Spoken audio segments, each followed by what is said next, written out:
বাংলায় মুক্ত সফটওয়্যারের নতুন পর্ব নিয়ে আমি এসকে হাজির। আজকের পর্বে আমরা দেখব এমন একটি জিনিস যেটায় আমরা এতটাই অভ্যস্ত যে সেটা কিভাবে এলো, কেন এলো এবং সেই জিনিসটা যেভাবে কাজ করে তার কারণগুলি বা কী, এসব নিয়ে আমরা চিন্তাই করি না। অনেক সময় এমন কিছু জিনিস আমাদের দৈনন্দিন জীবনের অংশ হয়ে ওঠে যেগুলি একটা সময়ে সবাই প্রায় অভাবনীয়, এমনকি অদরকারি বলে ভাবত। তো কী সেই বস্তু? এর নাম গ্রাফিক্যাল ইউজার ইন্টারফেস বা জিইউআই। চলুন তবে আজকের পর্বে দেখা যাক কম্পিউটার নামের যে জিনিসটা কমান্ড বা প্রোগ্রাম লিখে ব্যবহার করাই একটা সময়ে স্বাভাবিক বলে বিবেচিত হতো, সেখান থেকে সেই জিনিস কিভাবে ছবি ও চিহ্ন দিয়ে ব্যবহার করা শুরু হলো। গ্রাফিক্যাল ইউজার ইন্টারফেস বা জিইউআই এর অন্যতম গুরুত্বপূর্ণ দুটি উপাদান হলো উইন্ডো এবং মাউস। উইন্ডোর মাধ্যমে একই পর্দায় একাধিক এমন তথ্য দেখা সম্ভব যেগুলি হয়তো একটার সাথে আরেকটা কোনো সম্পর্ক নেই। মাউসের মাধ্যমে খুব সহজে একটা ছোট বিন্দু পর্দার বিভিন্ন অংশে নিয়ে নানা রকম কাজ করা যায়, অনেকটা হাতে ধরে কাজ করার মতোই। মাউস ও উইন্ডো এই দুটি জিনিসেরই জন্ম হয়েছে স্ট্যানফোর্ড রিসার্চ ইনস্টিটিউটের অগমেন্টেশন রিসার্চ সেন্টারে 1960-এর দশকের মধ্যভাগে। এই রিসার্চ সেন্টারের প্রতিষ্ঠাতা ডগলাস এঙ্গেলবার্ট এবং তার দলের সদস্যরা ইনটুইটিভ বা সহজাত উপায়ে কম্পিউটার ব্যবহারের কাজে অনেক বড় বিপ্লব ঘটিয়ে ফেলেছিলেন এমন একটা সময়ে যখন জিইউআই ব্যবহার করার মতো কনজিউমার কম্পিউটার তৈরিই হয়নি।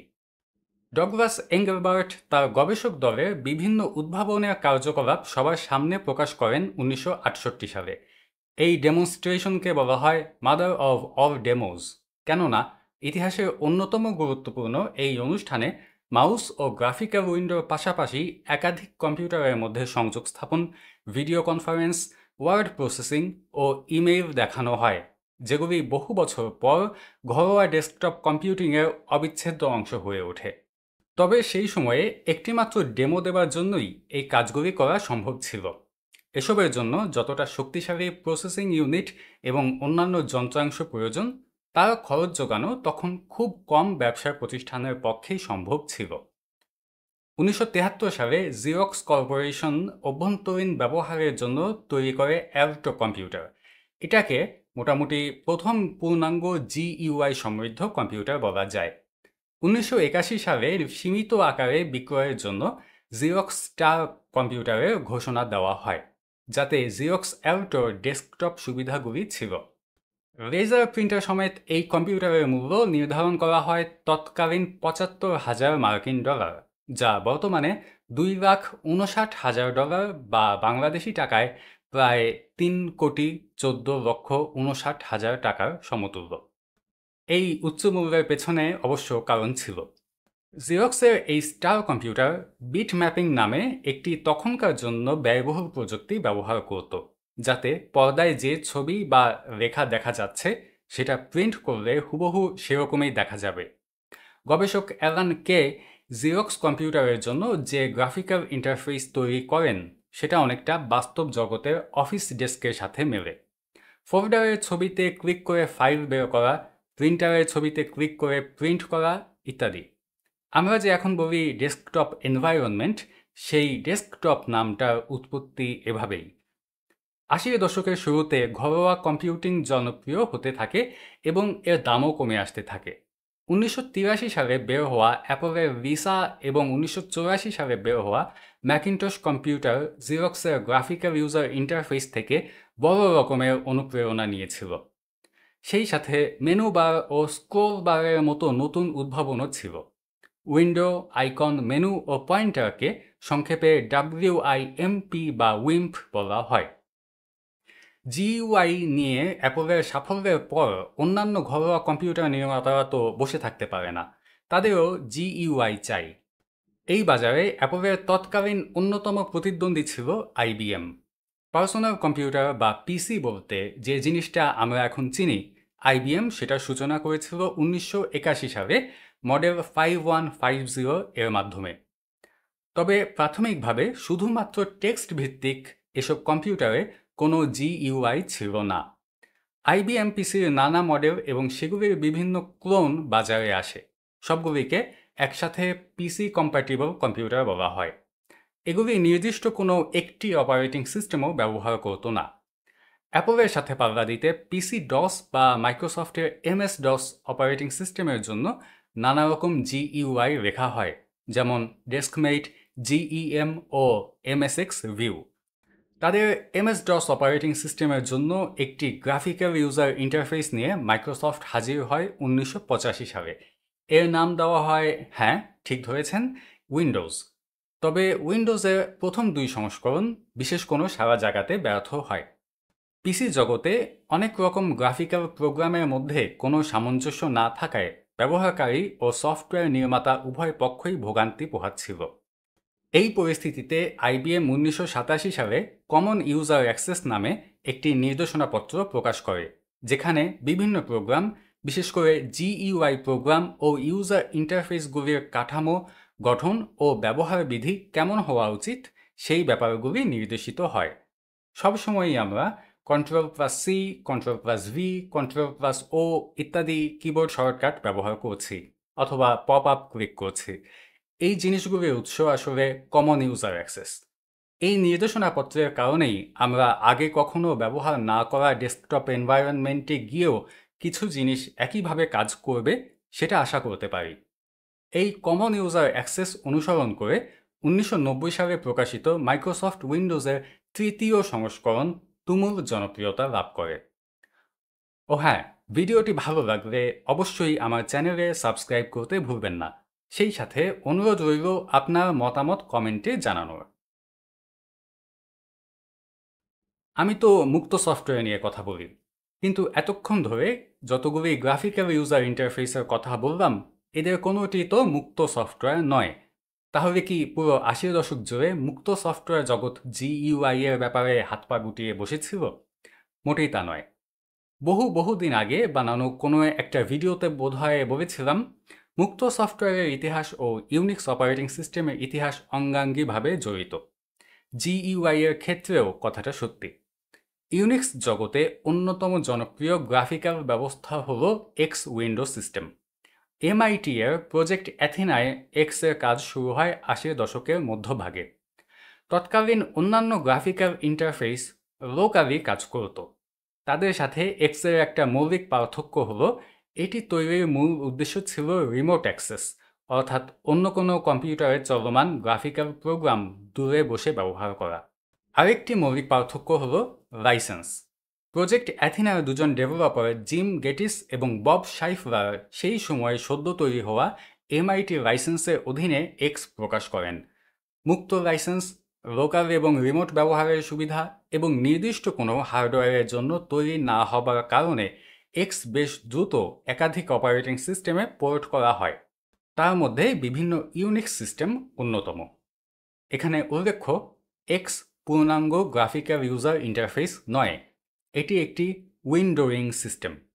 উইন্ডো ম্যানেজার বা অন্যান্য ডেস্কটপ ইন্টারফেস প্রোগ্রাম এক্সের উপর নির্ভরশীল হলেও এসব প্রোগ্রাম ব্যবহারকারী কিভাবে ব্যবহার করবে বা দেখতে কেমন হবে, এক্স সে বিষয়ে কোনো হস্তক্ষেপ করে না।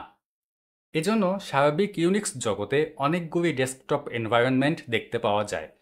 তবে এক্সের উপর ভিত্তি করে 1993 সালে প্রকাশিত কমন ডেস্কটপ এনভায়রনমেন্ট বা সিডিই ইউনিক্স জগতে অন্যতম আদর্শ ডেস্কটপ এনভায়রনমেন্ট হিসেবে বিবেচিত হতে থাকে। প্রত্যক্ষ বা পরোক্ষভাবে প্রথম 3 মুক্ত ডেস্কটপ এনভায়রনমেন্টই সিডিই দ্বারা গভীরভাবে প্রভাবিত। এদের মধ্যে 1996 সালে কে ডেস্কটপ এনভায়রনমেন্ট বা কেডিই ও এক্সএফসিই এর কাজ শুরু হয়। পরের বছরই গ্নোম ডেস্কটপ এনভায়রনমেন্টের কাজ শুরু হয়। প্রথম দিকে মূলত গ্নু লিনাক্সে এগুলি ব্যবহৃত হলেও শীঘ্রই বিভিন্ন অবরুদ্ধ ইউনিক্স সিস্টেমগুলিও গ্নোম, কেডিই বা এক্সএফসিই ব্যবহারের সুবিধা দিতে থাকে এবং একটা সময়ে সিডিই অনেকটা কালের গহ্বরে হারিয়ে যায়। যদিও মুক্ত সফটওয়্যার হিসেবে প্রকাশের পর এই রেট্রো ডেস্কটপ এনভায়রনমেন্টটি এখনও উৎসাহীদের হাত ধরে বেঁচে আছে। আধুনিক ডেস্কটপ এনভায়রনমেন্ট গ্নোম, কেডিই ও এক্সএফসিই ছাড়াও গ্নু লিনাক্সে এলএক্সডিই বা এলএক্সকিউটি, সিনামন, মাটে, বাজি ইত্যাদি পূর্ণাঙ্গ ডেস্কটপ এনভায়রনমেন্ট এবং কয়েক ডজন উইন্ডো ম্যানেজার রয়েছে। 2008 সালে ওয়েল্যান্ড নামে নতুন একটি মুক্ত উইন্ডোয়িং প্রযুক্তি উদ্ভাবনের পর গ্নু লিনাক্স ও অন্যান্য ইউনিক্সে জিইউআই প্রযুক্তিতে আরও উৎকর্ষ যোগ হয়। উল্লেখিত বেশিরভাগ ডেস্কটপই এখন এক্সের পাশাপাশি ওয়েল্যান্ডে চলতে সক্ষম। গ্নু লিনাক্সে আসা নতুন একজন ব্যবহারকারী যে কোনো একটি ডেস্কটপ এনভায়রনমেন্ট দিয়ে শুরু করে দেখতে পারেন তার ভালো লাগে কিনা। কমন ইউজার অ্যাক্সেস ও freedesktop.org এ নির্দেশিত নিয়মাবলী মেনে চলার কারণে আমার মনে হয় বেশিরভাগ ডেস্কটপ এনভায়রনমেন্টের মৌলিক পার্থক্যগুলি অনেক ক্ষেত্রেই বাহ্যিক। তাদের কাজ একটা আরেকটা থেকে খুব আহামরি আলাদা কিছু নয়। একবিংশ শতকের প্রথম দশকে স্মার্টফোন একটা বড় আলোড়ন সৃষ্টি করে। স্মার্টফোন আসার পর জিইউআই এর নতুন অধ্যায় শুরু হলো। ডেস্কটপ ও ল্যাপটপ যদিও এখনও সেই অফিস ডেস্ক ইন্টারফেস দিয়েই ব্যবহৃত হয়, স্মার্টফোনে মাউস, উইন্ডো বা বাহ্যিক কিবোর্ডের প্রয়োজন হয় না। আমরা শুধুমাত্র কাচের একটা পর্দা ছুঁয়ে এই প্রযুক্তি ব্যবহার করি। এখন পৃথিবীর সবচেয়ে বেশি ব্যবহৃত কম্পিউটার হলো স্মার্টফোন। তাহলে কি অদূর ভবিষ্যতে এই উইন্ডো আইকন মাউস পয়েন্টার বা উইম্প প্রযুক্তি বাতিল হয়ে যাবে? সেটা সময়ই বলে দেবে। এখানে উল্লেখ্য, ডেস্কটপ কম্পিউটারেও একাধিক নতুন ধরনের ইউজার ইন্টারফেস বানানোর চেষ্টা করা হয়েছে, যেমন ধরুন টাচ স্ক্রিন ফ্রেন্ডলি আকারে। সেগুলি খুব একটা গ্রহণযোগ্যতা পায়নি। খুব সম্ভব যতদিন মানুষ ওয়ার্কস্টেশন বা সার্ভার জাতীয় কম্পিউটার ব্যবহার করবে ততদিন পুরনো এই ডেস্কটপ এনভায়রনমেন্ট রীতিনীতি থাকবে। তবে সার্বিক কম্পিউটার ব্যবহারে বড় পরিবর্তন আনার চেষ্টা চলছে। তাদের কিছু কিছু আমরা এখনই চোখের সামনে দেখতে পাই। যেমন ধরুন, আপনি ঘরে ঢুকে কম্পিউটারকে বললেন বাতি জ্বালো, তারপর ওই গানটা বাজাও। ফোনের পর্দা না ছুঁয়ে বাতাসে হাত নাড়লেন, তাতে একটা অ্যাপ বন্ধ হয়ে গেল। এভাবে মুখের কথায় বা অঙ্গভঙ্গির মাধ্যমে কম্পিউটারের সাথে যোগাযোগ স্থাপনের ব্যাপারটা হয়তো আমাদের দৈনন্দিন জীবনে আরও জায়গা করে নেবে। ভবিষ্যতে এরকম প্রযুক্তিও বাজারে আসতে পারে, যখন কিছুই না করে আপনি শুধু মনে মনে কোনো একটা আদেশ করবেন, কম্পিউটার সরাসরি সেটাই পালন করবে। তবে বাণিজ্যিক, অর্থনৈতিক ও সামাজিক নানা জটিলতার কারণে এগুলি কবে বাজারে আসবে, আদৌ কোনো দিন আসবে কিনা, সেটা বলা প্রায় অসম্ভব। তো এই যে জিইউআই, এটা ছাড়া আমরা এখন কম্পিউটার ব্যবহার প্রায় চিন্তাই করতে পারি না। এই জিনিসটা কি আসলে ভালো? না কম্পিউটারের ভেতরের কার্যকলাপ ঢেকে দিয়ে জিইউআই মানুষকে কম্পিউটার জিনিসটা ভালোভাবে বোঝা থেকে দূরে সরিয়ে রাখছে? ঘরোয়া কম্পিউটিং জনপ্রিয় হতে থাকলেও 70-এর দশকের শেষ ভাগ পর্যন্ত কম্পিউটারের ব্যবহারকারী মানেই ছিল প্রোগ্রামার। যে প্রোগ্রামিং জানে না তার কম্পিউটারের ব্যবহারের প্রয়োজনে হতে পারে, এই জিনিসটা তেমন কারো মনে হয়নি। জিইউআই এর একটা অন্যতম উদ্দেশ্য প্রোগ্রামার নয় এমন ব্যবহারকারীদের জন্য কম্পিউটার ব্যবহারের একটা উপায় বের করা। পুরোপুরি ডিজিটাল একটা যান্ত্রিক প্রক্রিয়াকে জিইউআই অ্যানালগ উপায়ে, অর্থাৎ বাস্তব পৃথিবীতে আমরা যা কিছু দেখি সেগুলির সাথে তুলনা করে আমাদের সামনে উপস্থাপন করে। আমরা একটা ভলিউম স্লাইডার উপর নিচ করি, আমাদের মনে হয় সত্যিকার কোনো বোতাম ঠেলে ওঠাচ্ছি বা নামাচ্ছি এবং তাতে ভলিউম কমছে বা বাড়ছে। বাস্তবে কম্পিউটারে এরকম কিছুই হচ্ছে না। কম্পিউটার ভলিউমের নির্দিষ্ট একটা মান শুধু বোঝে, যেমন 0.1 ডিবি, 0.5 ডিবি ইত্যাদি। স্লাইডার এদিক ওদিক করার সাথে সাথে এই মানগুলি শুধু দ্রুততার সাথে পাল্টে যেতে থাকে। এটা নিঃসন্দেহে আরামদায়ক। তারপরেও কম্পিউটার ব্যাপারটা যারা গভীরভাবে জানতে চান তাদের অবশ্যই কমান্ড বা প্রোগ্রাম লিখে কম্পিউটার চালানো শেখায় অভ্যস্ত হওয়া উচিত। জিইউআই বা কমান্ড লাইন এদের একটি ব্যবহার করলে আরেকটি ব্যবহার করা যাবে না, কে বলেছে? ভিডিওটি দেখার জন্য সবাইকে ধন্যবাদ। আশা করি শীঘ্রই আবার দেখা হবে।